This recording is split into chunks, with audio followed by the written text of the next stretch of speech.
آگے ایک اور حدیث مبارک عرض کرنا چاہوں گا کہ سرکار دو عالم صلی اللہ علیہ وآلہ وسلم نے ارشاد فرمایا، بے شک ہر دین کا ایک خلق ہے اور اسلام کا خلق حیا ہے۔ سبحان اللہ، دیکھو ہمیں کتنا پیارا پیغام دے دیا آپ نے، واضح فرما دیا کہ ہر دین کا ایک خلق ہوتا ہے۔ خلق کا مطلب یہ ہے کہ عادت، خلق اخلاق کی جمع ہے، خلق کا مطلب ہے عادتیں، عادتیں اخلاق ہوتے ہیں، عادتیں یہ خلق ہے عادت۔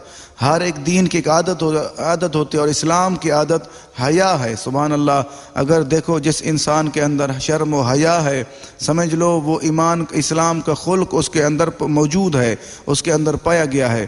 یہ ابن ماجہ شریف کی حدیث مبارکہ میں ہے، کتاب میں بھی ہے، کتاب الزہد باب الحیا، حدیث نمبر 4181۔ یہ آگے یہ شرم و حیا کسے کہتے ہیں کتاب میں بھی ہے، صفحہ نمبر 8۔ آگے ایک اور حدیث مبارک عرض کرنا چاہوں گا کہ سرکار دو عالم صلی اللہ علیہ وآلہ وسلم نے ارشاد فرمایا، بے حیائی جس چیز میں ہو اسے عیب دار کر دیتی ہے، اور حیا جس چیز میں ہو اسے زینت بخشتی ہے۔ سبحان اللہ، ہمیں تھوڑا سا غور کر لینا چاہیے۔ آپ نے واضح فرما دیا کہ بے حیائی جس چیز میں ہو اسے عیب دار کر دیتی ہے۔ اس کا مطلب یہ ہے کہ جس انسان کے اندر بے حیائی آ جائے، اللہ نہ کرے ہم میں سے کسی کے اندر بے حیائی پیدا ہو جائے، پھر وہ کیا ہوتا ہے، اس کو عیب دار کر دیتے۔ آپ فرما دیے کہ جس انسان کے اندر بے حیائی آ جائے اس کو عیب دار کر دیتی ہے۔ آگے کیا فرما دیا، اور حیا جس چیز میں ہو اسے زینت بخشتی ہے۔ دیکھو جس انسان کے اندر شرم و حیا ہو اسے زینت خوبصورتی بخش دیتی ہے۔ یہ ابن ماجہ شریف کی حدیث ہے، کتاب الزہد باب الحیا، حدیث نمبر 4185۔ آگے یہ شرم و حیا کسے کہتے ہیں کتاب میں بھی ہے، صفحہ نمبر 9۔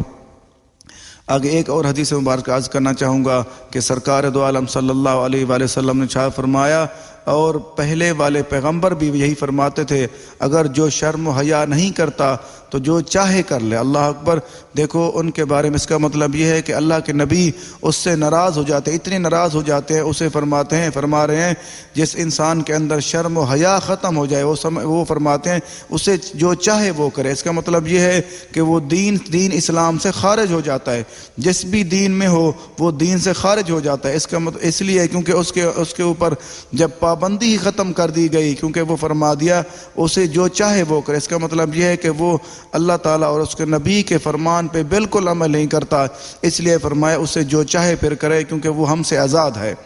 یہ مسند امام احمد بن حنبل کتاب میں بھی ہے۔ آگے ایک اور حدیث مبارک عرض کرنا چاہوں گا، حضرت سیدنا عبداللہ بن مسعود رضی اللہ عنہ سے روایت ہے کہ رسول پاک صلی اللہ علیہ وآلہ وسلم نے ارشاد فرمایا، اللہ تعالیٰ سے زیادہ کوئی غیور نہیں، اس لیے کہ اللہ تعالیٰ نے تمام ظاہری اور باطنی بے حیائیوں کو حرام قرار دیا ہے۔ اللہ اکبر، سبحان اللہ، ہمیں اس چیز پہ غور کر لینا چاہیے۔ آپ نے فرما دیا کہ اللہ تعالیٰ سے زیادہ غیور کوئی غیور نہیں ہے، کوئی بہترین نہیں ہے، اس لیے کہ اللہ تعالیٰ نے تمام ظاہری اور باطنی بے حیائیوں کو حرام قرار دیا۔ دیکھو اللہ تعالیٰ سے زیادہ کوئی غیرت والا نہیں ہے، کیونکہ اللہ پاک نے اس لیے تمام ظاہری اور باطنی بے حیائیوں کو حرام قرار دیا۔ اللہ پاک اس لیے حرام قرار دیا کیونکہ اللہ تعالیٰ غیور غیرت مند ہے، اس لیے اللہ پہ حرام قرار دیا۔ اس کا مطلب یہ ہے کہ جس انسان کے اندر غیرت نہیں ہوتی وہی بے شرمی بے حیائی کرتا ہے۔ یہ مسلم شریف کی حدیث ہے، کتاب التوبہ صفحہ نمبر 1475، حدیث نمبر 2760۔ اور یہ تفسیر صراط الجنان میں بھی ہے، سورۃ اعراف کی تفسیر آیت نمبر 33 میں یہ حدیث پاک ملی ہے۔ آگے ایک اور حدیث مبارک عرض کرنا چاہوں گا، حضرت سیدنا ابو ہریرہ رضی اللہ عنہ سے روایت ہے کہ رسول پاک صلی اللہ علیہ وآلہ وسلم نے ارشاد فرمایا، حیا ایمان کی ایک شاخ ہے یا ایمان کا ایک پھل ہے، اور ایک ایمان جنت میں لے جائے گا، اور بے حیائی و بے شرمی بدکاری میں سے ہے، اور بدکاری آگ و دوزخ میں لے جانے والے ہے۔ اللہ اکبر، دیکھو ہمیں کتنا پیارا پیغام دے دیا اللہ کے نبی نے ہمیں واضح فرما دیا کہ حیا ایمان کی ایک شاخ ہے۔